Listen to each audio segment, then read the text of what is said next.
Video में हम बात करेंगे कि जो कानून में बदलाव हो रहा है आईपीसी, सीआरपीसी एविडेंस की अगर हम बात करते हैं तो इसमें बहुत बड़ा एक बदलाव किया जा रहा है जिसमें पतियों को क्या-क्या फायदा मिलने वाला है। अगर किसी भी कानून में बदलाव हो और इसका फायदा किस वर्ग को जा रहा है ये आपको पता हो तो आपके लिए बहुत सारी चीजें ऐसी हैं जो कि आसान हो सकती हैं। अब कानून में चेंज हो रहा है तो मतलब बहुत सारी चीजें चेंज हो रही होंगी, पनिशमेंट भी चेंज हो रही होगी। साथ में सबसे बड़ा जो चेंज है वो धाराओं में होने वाला है, सेक्शंस में होने वाला है। ऐसा नहीं कि किसी भी चीज को बिल्कुल इस तरह की चीजों को जो कि अगर पतियों से संबंधित है तो ऐसी किसी भी धारा को बिल्कुल ही समाप्त कर दिया गया है, लेकिन उसमें कहीं न कहीं कुछ न कुछ बदलाव ज़रूर किया गया है। तो आज के इस वीडियो में हम आपको बताएँगे कि अगर आप एक पति हैं और आपका आपकी पत्नी से मनमुटाव चल रहा है, आपकी पत्नी आपके ऊपर केस करने वाली है या उसने आपके ऊपर केस किया हुआ है या आपको इसकी संभावना है कि आगे फ्यूचर में कभी भी ऐसा हो सकता है। तो आपको किन-किन बातों का ध्यान रखना है, किस तरीके से आपको फ़ायदा मिल सकता है इन सारी बातों का, इस बदलाव का, ये जानने के लिए पूरे वीडियो को बहुत ही सावधानी से सुनिएगा। छोटी-छोटी चीज़ें बहुत ज़्यादा मैटर कर जाती हैं। तो सबसे पहले अगर हम 498 ए की बात करते हैं जो कि आतंकवादी धारा की है, इसको आतंकवादी कानून भी कहा जाता है, तो इसमें क्या कोई बदलाव हुआ है? और अगर बदलाव हुआ है तो क्या हुआ है? पनिशमेंट में कोई चेंज हुआ है? क्या 498 ए को पूरी तरीके से समाप्त कर दिया गया है या कहीं और इसे रिप्लेस किया गया है? 498 ए की अगर हम बात करें तो अब ये आपकी सेक्शन 84 हो जाएगी, मतलब धारा 84 अब ये हो जाएगी 498 ए। इसमें सजा की अगर हम बात करते हैं तो सजा वही है, आपकी 3 साल तक की सजा का प्रावधान किया गया है।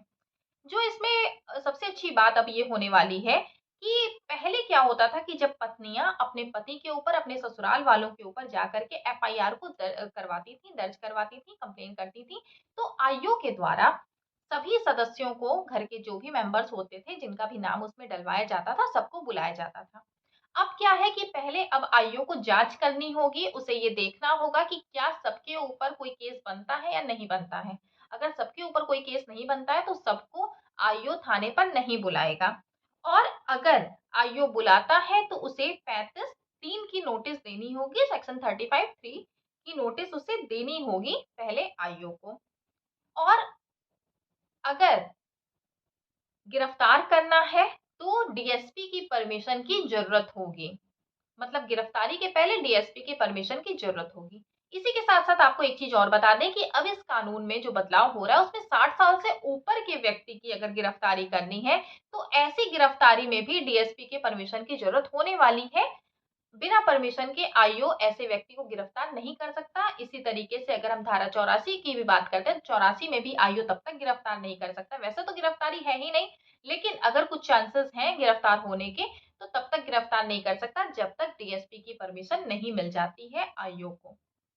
तो 498 ए क्या बन गया? 498 ए आपका बन गया धारा 84, मतलब 84। इसे क्या किया गया? इसे रिप्लेस कर दिया गया। पनिशमेंट तो सेम वही है, लेकिन क्या हुआ कि अगर सबके ऊपर जो भी फैमिली मेंबर्स है, अगर उनका नाम उसमें डलवाया जा रहा है, उनके ऊपर केस नहीं बनता, आईओ को जांच करनी होगी, और जांच के बाद अगर आईओ इस नतीजे पर पहुंचता है कि उनके ऊपर तो कोई केस बन ही नहीं रहा है, कोई प्रूफ है ही नहीं, तो वो उन्हें नहीं बुलाएगा थाने पर। केवल किसे बुलाएगा? पति को बुलाएगा।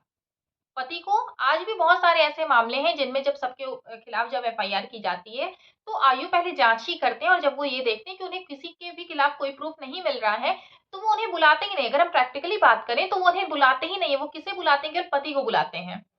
ज्यादा से ज्यादा मामलों में ये कोशिश होती है कि सबका नाम निकाल दिया जाए, केवल पति का नाम रखा जाए, क्योंकि बाकी लोगों के खिलाफ तो कोई प्रूफ ही नहीं मिल रहा है, लेकिन पति के खिलाफ तो करना ही करना है। अगर पत्नी ने दर्ज कराया है केस, तो पति के खिलाफ तो एफआईआर दर्ज करनी है। बहुत कम मामले ऐसे होते हैं जिसमें एफआईआर लगती है, मतलब पुलिस वालों के द्वारा एफआईआर लगा दी जाती है, फॉल्स रिपोर्ट लगा दी जाती है। अब इसके बाद जो एक और धारा आती है वो आती है आपकी धारा 406। 406 क्या है? अमानत में खयानत। अमानत में खयानत का मतलब है कि पत्नी का जो सामान है, जो स्त्री धन है, वो आपने अपने पास रखा हुआ है। पत्नी ने ये कहा कि मेरा सारा सामान मेरे ससुराल में पड़ा हुआ है, मेरे ससुराल वालों के द्वारा रखा गया है, मेरे पति के द्वारा रखा गया है, मेरे पास कोई भी सामान नहीं है। तो क्या लगता था? 406 लगता था। अब 406 नहीं लगेगा, तो क्या लगेगा? लगेगा 314। 406 कहाँ रिप्लेस हो गया? 314 में रिप्लेस हो गया। अब इसमें जो सजा की अगर हम बात करते हैं, तो पहले इसमें जो सजा थी, वो अब बढ़ा करके 5 साल तक की पनिशमेंट इसमें कर दी गई है। मतलब 5 साल तक की सजा का प्रावधान अब 406 में कर दिया, 406 को रिप्लेस 314 में जब किया गया, तो सजा को भी रिप्लेस करके 5 साल तक की सजा कर दी गई। लेकिन अब ये प्रूफ किसे करना होगा कि मेरा जो सामान है, अगर पत्नी ने ये लिखवाया है कि जो हमारा सामान है वो हमारे ससुराल में है, सारा सामान उन लोगों के द्वारा जब्त कर लिया गया है, तो ये बात प्रूफ कौन करेगा? ये बात प्रूफ करेगी पत्नी। वो बताएगी कि उसने सामान अगर दिया है, उसके मायके वालों के द्वारा कोई भी सामान दिया गया तो कहाँ से दिया गया, उसकी लिस्ट उससे देनी होगी। अगर ज्वेलरी की बात की गई है तो ज्वेलरी का भी उसकी जो रिसिप्ट है, बिल है, वो आपको वहां पर देना होगा और आपको ये बताना होगा कि इतना इतना सामान दिया गया था, तो ये सारा सामान ससुराल में रखा हुआ है, ससुराल वालों के पास रखा हुआ है। तो किसे ये प्रूफ करना होगा कि क्या क्या सामान था, रखा है वहां? कौन करेगा? पत्नी करेगी। सजा कितनी बढ़ा दी गई है? 5 साल तक की पनिशमेंट इसमें कर दी गई है। इसके बाद फिर अगर सबसे अच्छी बात ये हुई है कि जहाँ झूठे मुकदमे की बात होती है, कि जब आप ये बात करते हैं कि पत्नी ने हमारे ऊपर झूठा केस किया है, बहुत सारे ऐसे लोग होते हैं जिनके पास इस बात का प्रूफ भी होता है कि पत्नी ने जो भी एलिगेशन लगाई है वो झूठी है, वो कहीं से भी सही नहीं है। तो ये जो एलिगेशन लगाई गई है पत्नी के द्वारा जो कि झूठी है, अब ये अगर आप प्रूफ कर देते हैं, तो आप ऐसे झूठे मुकदमे के लिए केस कहाँ कर सकते हैं? कर सकते हैं 246 में, सेक्शन 246 में जाकर के। अगर आपके ऊपर कोई भी झूठा मुकदमा किया गया है तो आप ऐसे व्यक्ति के खिलाफ केस कर सकते हैं। इसमें सजा जो बढ़ा दी गई है वो कर दी गई 5 साल तक की, और इसके साथ ही साथ सबसे अच्छी बात ये की गई है कि इसमें 2 लाख रुपए तक का जुर्माना भी ऐड किया गया है। मतलब सजा तो सजा, जुर्माना भी देना होगा। तो अब ये पतियों के लिए इतना फायदा ये हुआ इसका, कि अगर आपकी पत्नी ने आपके ऊपर झूठे एलिगेशन लगाए हैं और आप इसे प्रूफ कर देते हैं, आपके पास इसका पूरा प्रूफ है, आप इसे रखे हुए हैं कि आप किस तरीके से न्यायालय को ये बता सकते हैं कि जो एलिगेशन आपके ऊपर लगाए गए हैं, जो आपके ऊपर मुकदमा किया गया है, ये झूठा किया गया है। तो झूठा मुकदमा किया गया है तो हम कहाँ जा रहे हैं? हम जा रहे हैं सेक्शन 246 में। 246 में हम जा रहे हैं, वहां पे 5 साल तक की पनिशमेंट की बात की गई है, और साथ ही साथ 2 लाख रुपए तक का जुर्माना। अब जुर्माना उस व्यक्ति को देना है जिसने आपके ऊपर झूठा मुकदमा किया है। तो पत्नी ने आपके ऊपर झूठा मुकदमा किया, पत्नी देगी जुर्माना भी और सजा भी देगी। लेकिन इसके लिए सबसे पहले आपको अपने पास कुछ सबूत रखने होंगे। इसीलिए हम आपसे बार-बार ये हमेशा कहते हैं कि आपके पास जितने भी सबूत इकट्ठा हो सके आप उन्हें इकट्ठा करके रखिए। छोटी-छोटी चीजें भी कभी-कभी काम आ जाती हैं, तो आप ये मत सोचिए कि इन चीजों का कोई मतलब नहीं है। अगर आपको लगता है कि आप दोनों के बीच में विवाद चल रहा है, पत्नी ने आपके ऊपर केस किया हुआ है, तो आप छोटी-छोटी चीजों को वहां पर अपने पास रखने की कोशिश जरूर करिए। अब इसके बाद फिर हम बात करते हैं जो सबसे ज़्यादा मेन हो जाता है, वो हो जाता है हमारा मेंटेनेंस। क्योंकि अधिकतर मामले तो हम ऐसे देखते हैं जिसमें पत्नियाँ केस ही केवल पैसे के लिए की होती हैं। उन्हें मेंटेनेंस मिलने लगता है, उसके बाद उनका केस चाहे कैसे भी चलता रहे, उन्हें उससे कोई मतलब नहीं रहता, पैसे मिल रहे हैं बस ठीक है, उतना ही बहुत हो जाता है।